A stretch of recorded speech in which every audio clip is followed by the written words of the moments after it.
Hey, don't look now. It's me. It is Saturday, the 4th. Saturday, November 4th.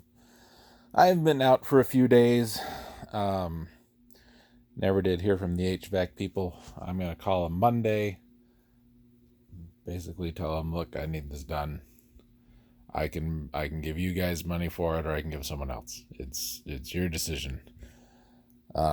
We have Friday off because we're observing it for the holiday, which is Saturday. I have to work Saturday because we got a burial, which is annoying. I mean, not that there's a burial. That sucks. It's annoying that because we observe the holiday, we have to work the holiday. You know what I mean? I understand why it works. It's just a little frustrating. Because maybe I wanted to do stuff, but I can't do stuff. That's part of the job. Anyway, not going to complain about that too much. Um, we're sitting at 60, man. It's 35, upper 30s, low 40s outside right now. We're sitting at 60 in here, which is almost as warm as I keep the house. I keep my house at like 62. And someone's going to be like, oh my God, that's so cold. You're right. I like it that way. I'm going to bring some stuff out. I got some little boxes of stuff I need to get out of the house. Stuff that I can store in here. I might go through some of this today. I bought a toy. I bought two toys. One was intentional, one was accidental. I'll explain more later. But I had such fun with my Craftsman stuff. I needed a new charger, so I was gonna buy a charger. Charger on its own, used, was like $50. Charger with a battery was like $80. So I start shopping around. This is the newer brushless impact driver. Would replace that one over here. Is a little smaller, a little bit. This alone was like 130. It with the kit, which I thought was charger, battery, this, and bag, was $89. But there's two batteries in it. So got an extra battery, got an extra charger, and got a new brushless driver. So if you don't know what that means, look it up. There's magnets in here, and they call brushes, and it makes, when you hit the thing, the power goes and it makes the thing turn, and it makes the thing, and it can, axial force, and then stuff happens. This does it different. There's less things to wear out. That's one of the benefits of brushless. So I was hoping that the guys would be out, sometime during the week, and could start. I could be doing more insulation, but because they're not, I'm not. So there's that. What I can do and what I'm going to do, I thought I had.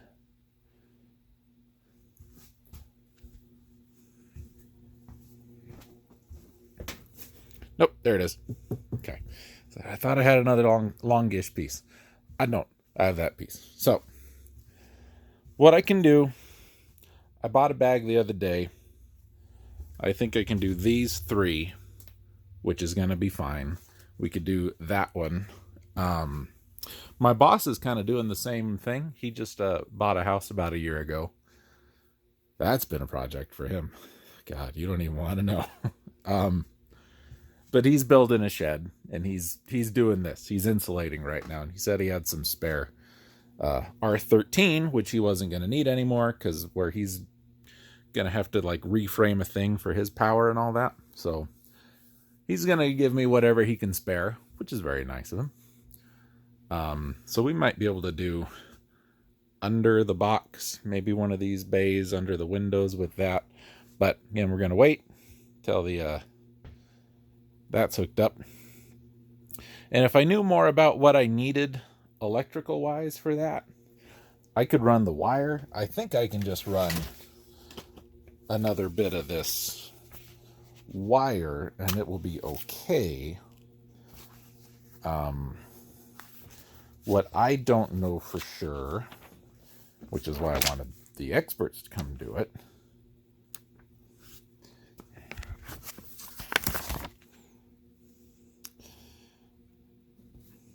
like there's got to be power, and I think it has to go to the outdoor unit, and then it feeds to the blower. That's part of that cable hanging out there.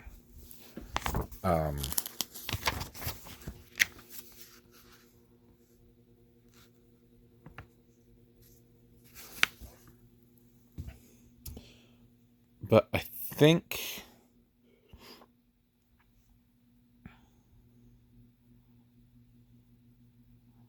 this table is only for reference. That's nice. Minimum circuit ampacity of air conditioner. What did that say it was? 15 amps? Something like that.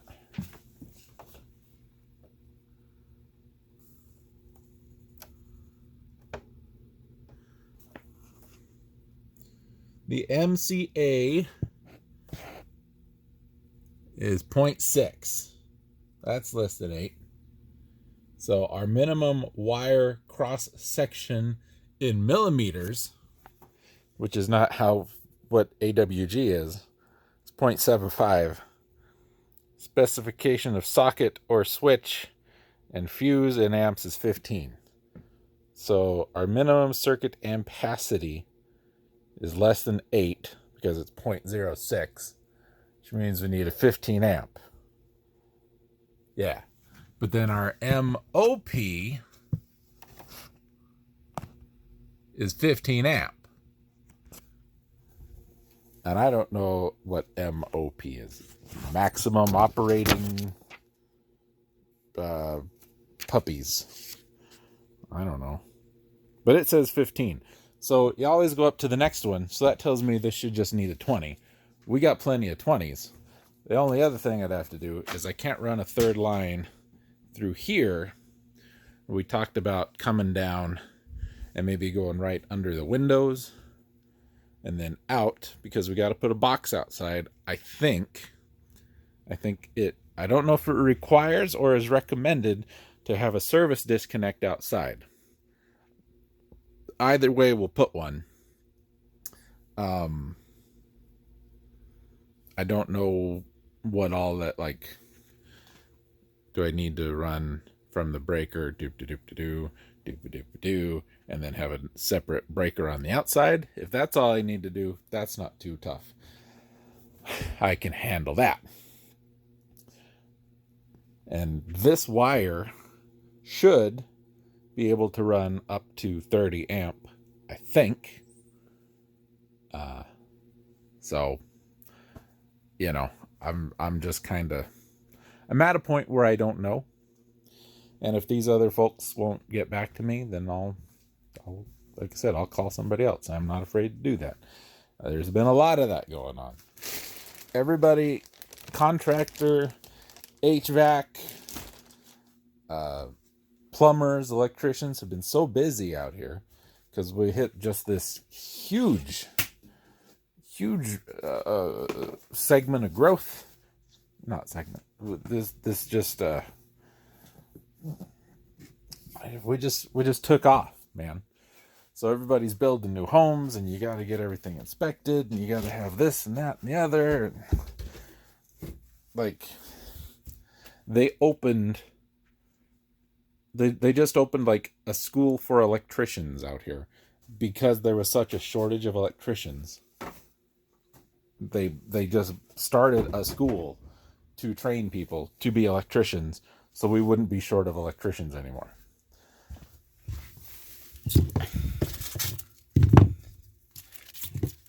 A lot of it, as we've seen, you can do on your own if you're comfortable with it. That's the big thing.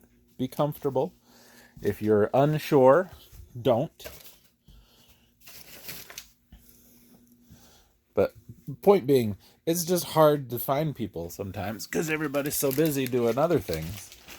And, if you're a little HVAC company and you've got 5 people working for you out in the field, and you get a call from me who's got like a little piddly $200 job, you're not going to prioritize that over the $12,000 job.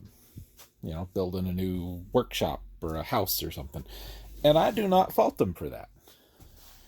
What I fault them for is saying, we will call you and let you know in the next 3 days, and then it's 5 and no one calls. It is not my job to call you to make sure you can come out and take my money. Right? That's kind of how I feel about that. Maybe I'm wrong. I don't think I am. And I'm fine if you just say, I don't think we can do it. Just tell me that. Easy. No problem. I will call somebody else. And it will not hurt my impression of you guys as a company, as a business. Because you get busy, man. I totally understand that. I get busy at work too. New batteries on the charger. My staple gun does not appear to be out here. So what I'm going to do today, blop, blop, blop. Whatever extra we got, we'll set aside. Maybe I can cram it up there in those corners. Excuse me, now I'm sniffly. I need to kind of see if I can gently encourage that to pop back down a little bit. I just kind of crammed it up there. It was the last one, and I was pretty tired of this whole business. And then I should probably start cleaning up out here.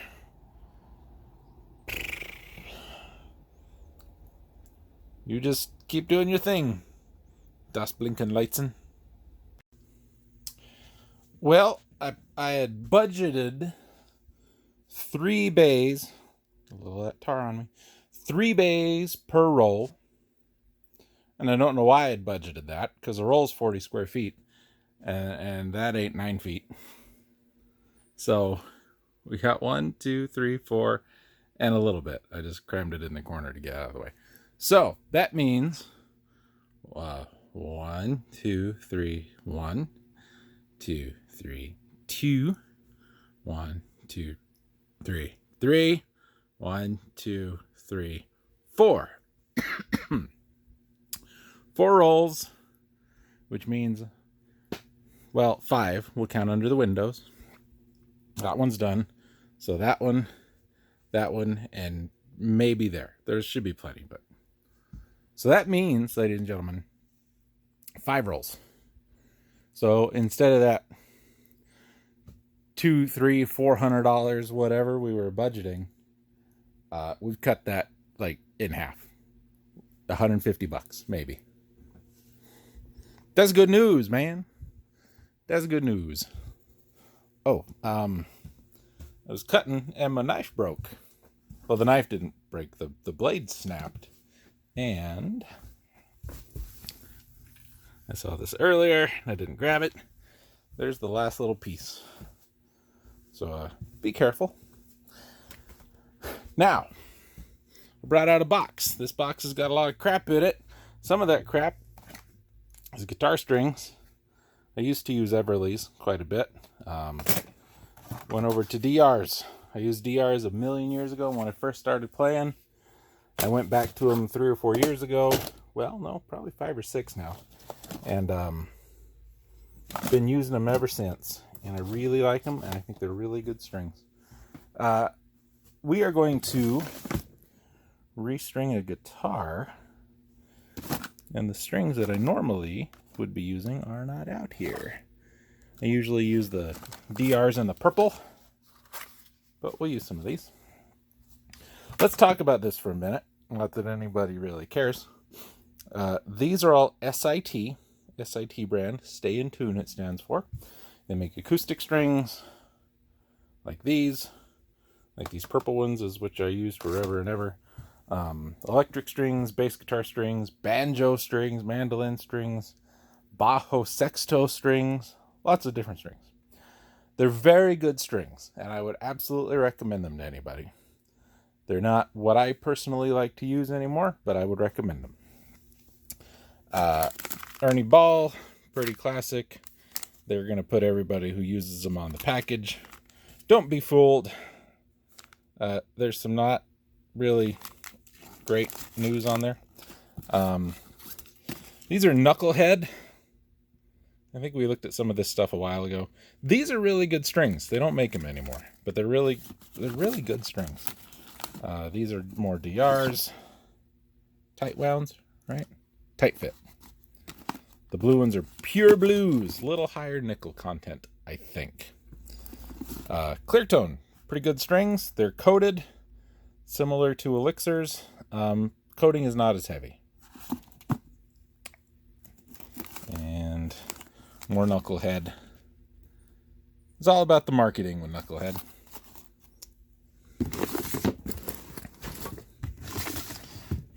SATs, DRs. These are acoustic strings. These are Reds. I think Everly makes these. Again, really good strings. They've got some copper in them. Gives them a little, I think, warmer look, tone. SIT Royal Bronze. I really liked these. The alloy is a little different than your 80/20 or your phosphor. I think it's a little, I don't know, a little nicer on the fingers. These should be Knucklehead Classics. Yep. Classical guitar strings. Ernie Ball Earthwoods. If you're going to get Ernie Ball acoustic strings, get Earthwoods. They're so much better than the other ones. SIT silencers. Okay, so these are neat. These are wound a specific way for your acoustic electric guitars mostly, but acoustic guitars, to minimize fret and finger noise. And they actually do work. It just feels a little funny to me. I would recommend, but still. There's some SIT banjo strings, tenor banjo, Knucklehead acoustic guitar strings. I have one pack of Stag acoustic guitar strings, really light ones. I probably put those on guitars for kids just starting because they were cheap and they were light. Diodario, the only reason I have these is because I've got a guy who likes to use them. I do not care for Diodario strings. I think they start off really bright and they get really dull. Dragon Skin. These were DR's first attempt at a coated string. Pretty good. Not my favorite. SIT classical strings. SIT classical strings. And these are clear tone acoustic guitar strings. I don't like coated strings anymore. For a long time, Elixir is all I used, but not anymore. Bass strings. Knuckleheads. They're called double wides. DRs. Ernie Balls. Diodarios. SIT Rock Brights. Higher nickel content than regular. The power wounds. And SIT also makes a stainless steel bass string, which sounds really good, but man, chews up your fingers like you wouldn't believe. I used to use these all the time, and then I switched to these. And I'm switching from those to DR Legends. They're flat wounds.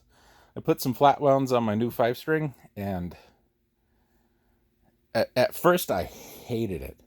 I thought, oh God, this is a mistake. Why did I do such a thing? It sounds terrible. It's gross. I don't like it. And then I played with them for about a month, and now it's, oh God, why would I ever use anything other than these? These are amazing. That's not why we're here. I kind of want to get like an inventory, and this is a good way to do it. So this is my most expensive guitar. This is a Yamaha RGX 1203S. The S stands for single coil because it's got 3 singles. Now this is a stacked Seymour Duncan, so it's a humbucker and a single coil spot. It's got Yamaha's version of a floating bridge, which I hate. Had these 3 toggle switches on it. They weren't hooked up when I bought the guitar. I bought it used. And I just threw one in there to fill the hole in.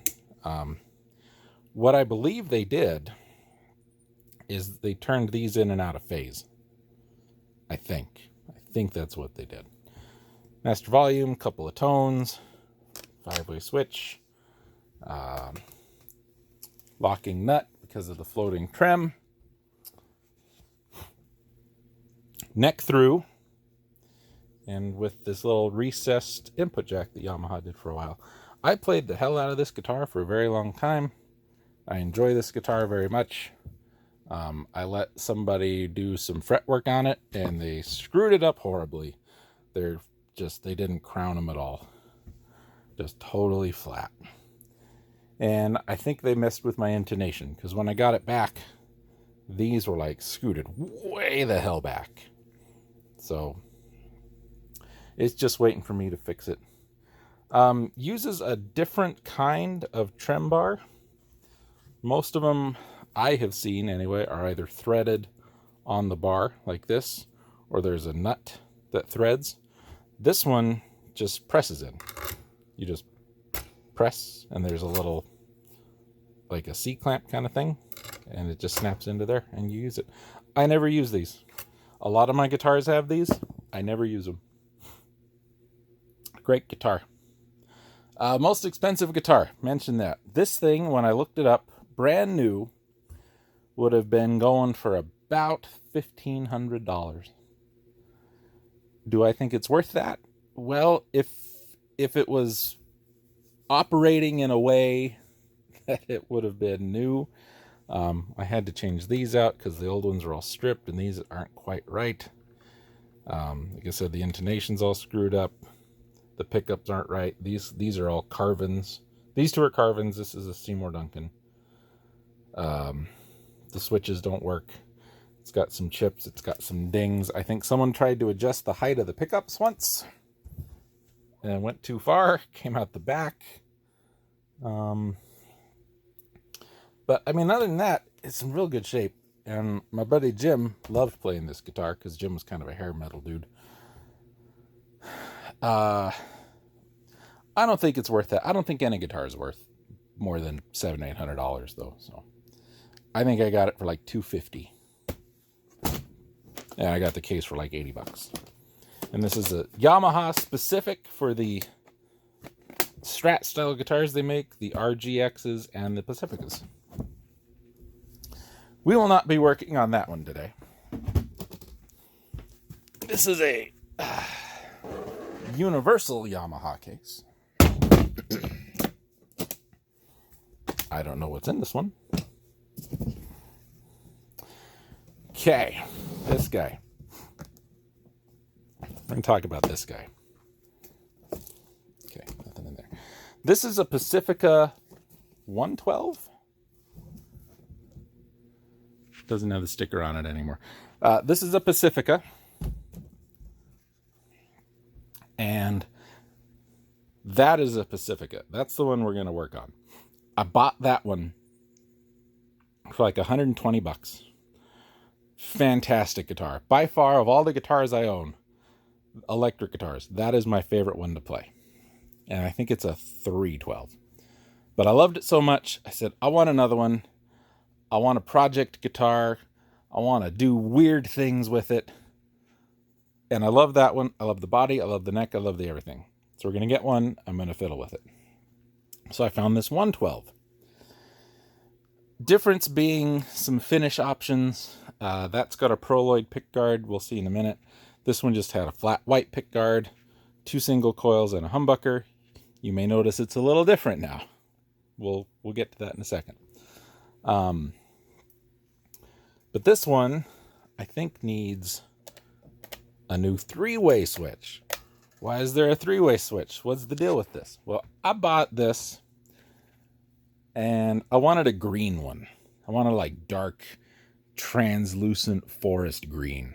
Ty Tabor had a Yamaha RGX, like the black one, but a TT was his model. It came in green, purple, and red. Translucent, very dark, beautiful, absolutely beautiful. I would love one of those. That guitar came out like 18 years ago, was like $2,000. It's still $2,000. Here's the good thing: if you have Yamaha stuff, it doesn't depreciate, because Yamaha stuff, damn good quality build, damn fine sounding, very good equipment. Here's the problem: if you don't own Yamaha stuff, it doesn't depreciate.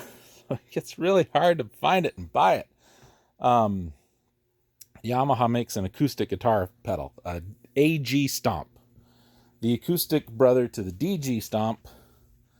There's a DG Stomp somewhere in there. In that box, it's got my name on it. There's an AG Stomp in there. I bought the DG Stomp when it was brand new, about $200.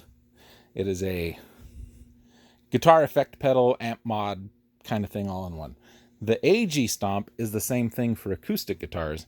I bought one used that was like $20 less than it would have been brand new, and that was the cheapest one I could find. But it does mic models and all this. I love it. It's changed the way my sound when I play. It's incredible. We'll look at it someday. Anyway, back to this guy. So I got it. It was terrible. It looked pretty beat up in the pictures. It was worse. It had sticker residue all over it. It was chipped. It was dinged up. So I thought, I've repainted guitars before. I've got my first guitar. It's hanging up in the house right now. It's an RGX, like that one. It's a 312. Somebody got to it before I did, and they did some weird stuff to it. We'll get to that when we talk about that one. In fact, these are the strap buttons that were on that 312. So I stripped it all down. I painted it this kind of, I don't know, like 50s mint green kind of color, and I really liked it. It didn't like the old pickguard with it, so I like paisley. So I found this paisley pickguard blank, ordered it, had a buddy with a CNC machine cut it out. The problem was he couldn't get the bevel in it, so it's a little sharp. But that's okay. I wanted to do something different. I wanted this to be kind of a telly strat kind of thing. So we hollowed out, or we cut out for a single coil, which I've got a stacked humbucker in here, another Seymour Duncan. This is the Trembucker or the Duckbucker. I don't remember which. And then this is a Carvin MT22. I don't know why I remember all this. This is like the hottest, highest output pickup Carvin made at the time. And none of these are active, I should say, if you know what that means. So here you got like country, twangy, alt rock, REM, Counting Crows, Old Train kind of stuff. Here you got balls to the wall, heavy metal, just gnarly, loud, obnoxious. And so I put a three-way because I want all of this, I want all of this, and in the middle, it's both. Not the inside of both, it's both. There's not a lot of options or situations when that middle option is good, but when it's good, ain't nothing better. And we also took out the tone because I just wanted a volume. I don't like the white volume on it. I'd like to find a black one or a gray one, but it hasn't been an issue since I don't do much with it. This was a practicing guitar. We had enough left. We made a cover for that. I love the necks on these. They are so comfortable. And the guitars are real comfortable. This may not even be the neck that came with this guitar. I think it is. But yeah, it needs a switch. The one I thought I had was not working right. Unfortunately, because like I said, that guitar, it's a fun guitar to play.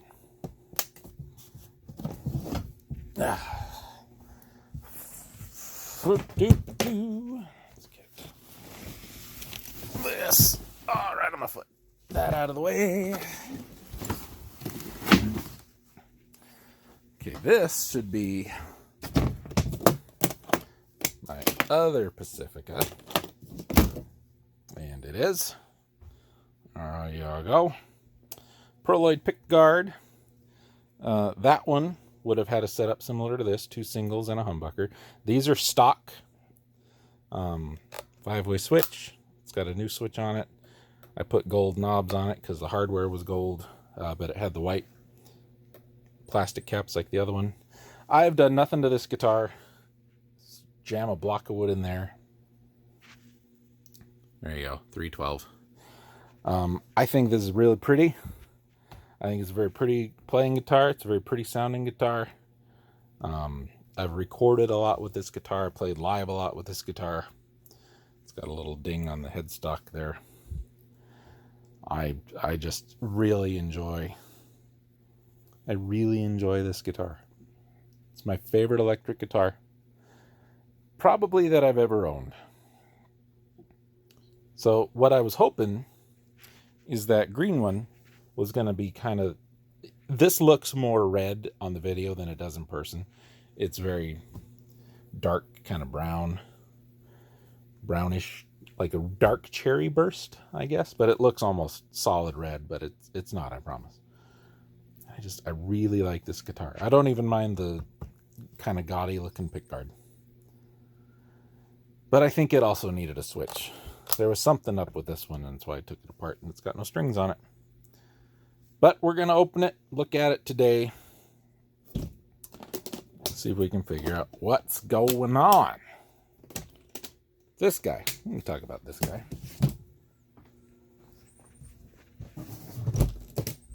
This may not even all go in the video. I don't know. This is a Stag. I don't know the model. Please don't throw it away.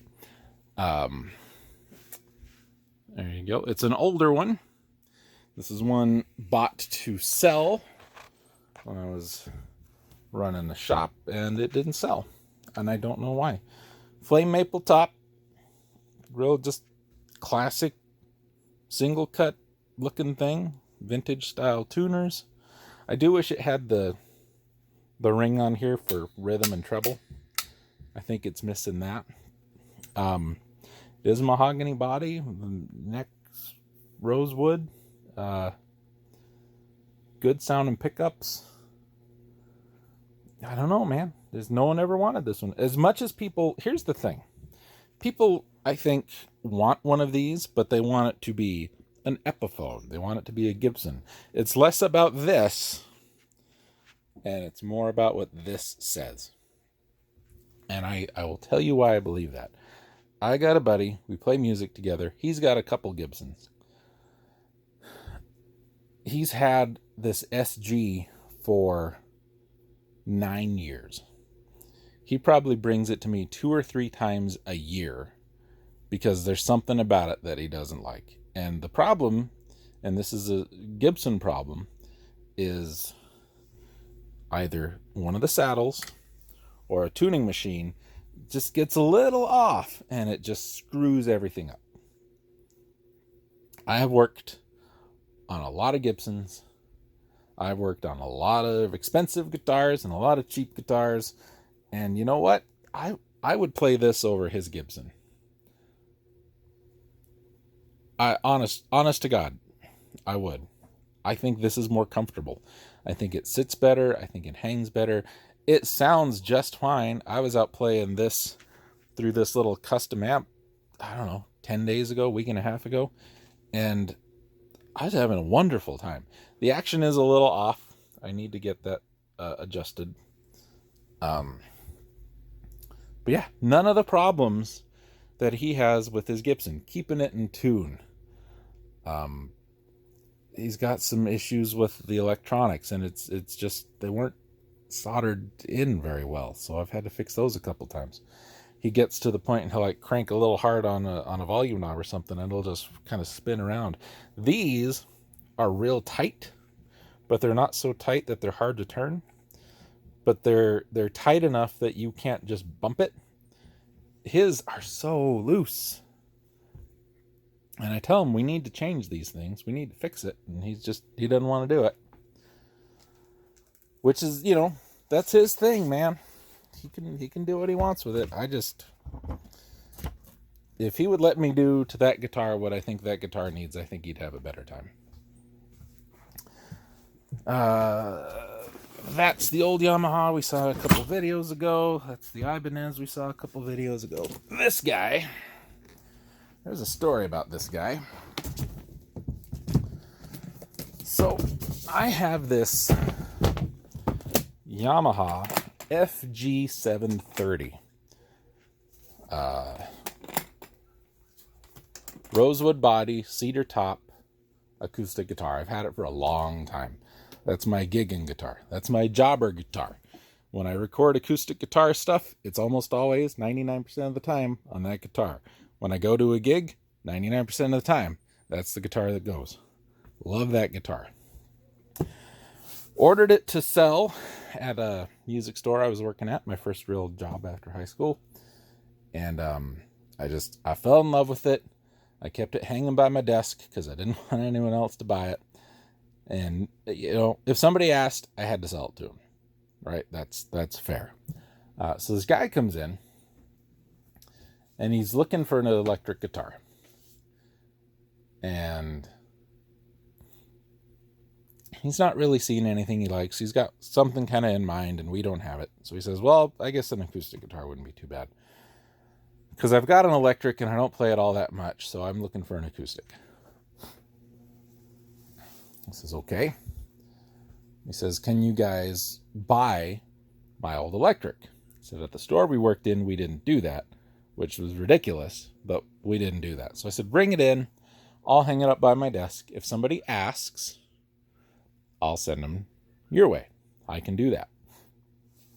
So he brings in this. This is a J Tercer, very inexpensive guitar. This is not quite stock, just so you know. And I play it a little bit. Like, wow, this plays really nice. This sounds really nice. I said, how much do you want for it? It's still got the little string that tells you it had D'Addario strings on it. He says, I don't know. I paid like $150 for it. If I could get that back out of it, I'd take it. And I said, well, I'll buy it from you for $150. That's a nice guitar for $150. So I get him the money, and he comes back a day or two later, and he sees the Yamaha acoustic hanging by my desk. He says, that's the one I want. I said, come on, man. And I told him the story. It's like, I'm sorry, but that's the one I want, and now I don't have a guitar, so you're like obligated to sell it to me. I said, all right, fine. I'll do it. So he buys it, takes it home. I'm very sad because I don't have an acoustic, but I got this, and this has been a blast to play. About 6 months later, he comes in. He says, I really love that acoustic, but I miss playing an electric. And I said, well, I'll trade you, because as much as I love this, I love that acoustic more. He says, no, I think I want something different. So we do some shopping, and we find an electric guitar he wants. It was a Greg Bennett Tormatic, which is kind of not quite their version of an SG. It's a little different, not quite so angular. And he wanted a green one. I thought, oh no, this is going to be that translucent green that I wanted. That ain't fair. We order it for him, and it shows up, and it's like pea soup green. And I thought, oh God, that's hideous. That's gross. The guy comes in and he looks at it. He loves it. He absolutely loves it. And he says, now here's the problem.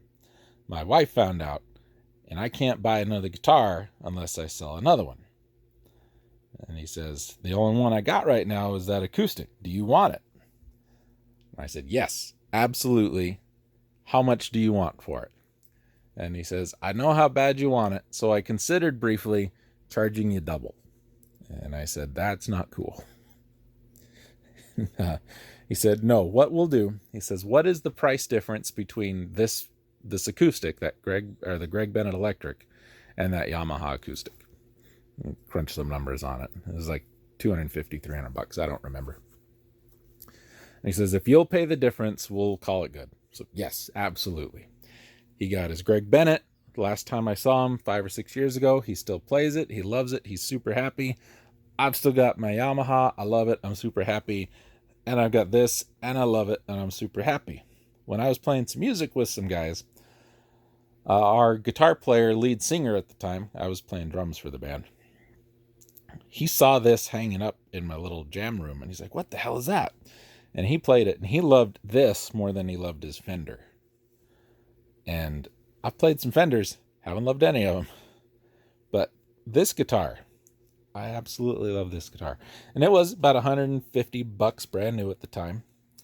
Had a pick guard here, kind of like that one. I didn't like it, so I took it off. I changed out the pickups. It just had the stock Tercer pickups in here. This is a Seymour Duncan Pearly Gates. I think Warren Haynes, has one of these in some of his guitars. It's like a jam band, kind of. Grateful Dead, Fish, gets used in stuff like that a lot. And this is a DiMarzio Tone Zone, which is a medium-high output humbucker. So kind of like the green one we looked at, I've got more of a twangy Wilco country rock thing and more of an Allman Brothers higher output thing. But another thing I did is I put in a coil tap here. Wiring all this was a nightmare. I just want you to know that. And what this does is it turns off the back half of this pickup. So if I have neck position up, I get a single coil out of that. And it sounds really weird. It sounds good, but it's weird. But I like it. So, love this guitar. This guitar has been a lot of fun. I liked it so much that when I needed to buy a single cut similar to that for myself, I narrowed it down to two. There was another Greg Bennett, an Avion, wonderful guitar. If you want a guitar, okay, hear me out. If you want a guitar, you want a really good guitar that's not going to cost you near as much money as it's worth. You know, the opposite problem with like Gibsons and Fenders and stuff. Find a Greg Bennett. They are, whatever you pay for one, you're not paying enough. I mean that sincerely. 100%. They are some of the finest guitars.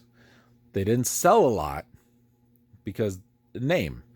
And I think they had a contract. Samick Music Company, Corporation, made Greg Bennett guitars.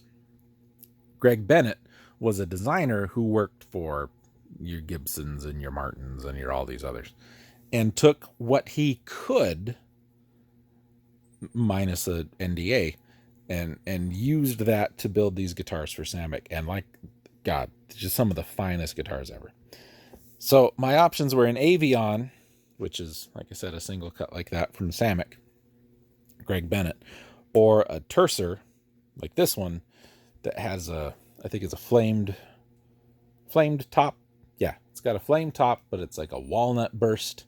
It's very rustic, very natural looking, very pretty. So it was also $100 less. So I got the Tercer. I've been kicking myself because the Tercer is really nice. It ain't as nice as this. But I also haven't done anything to it other than just a basic setup. I think it needs a new nut. Some new tuning machines wouldn't hurt. But yeah, that's where we're sitting with that. It's in the house. I'll bring it out one of these days and we'll compare and contrast guitar stuff a little bit more. I've got some basses that we need to get on video and all of that. So I think we'll hook up that red Pacifica, that one, make sure that it is indeed a switch that it needs. If it is, I'll see if I can get that fixed. If I can't get that fixed today, I'm going to play this one.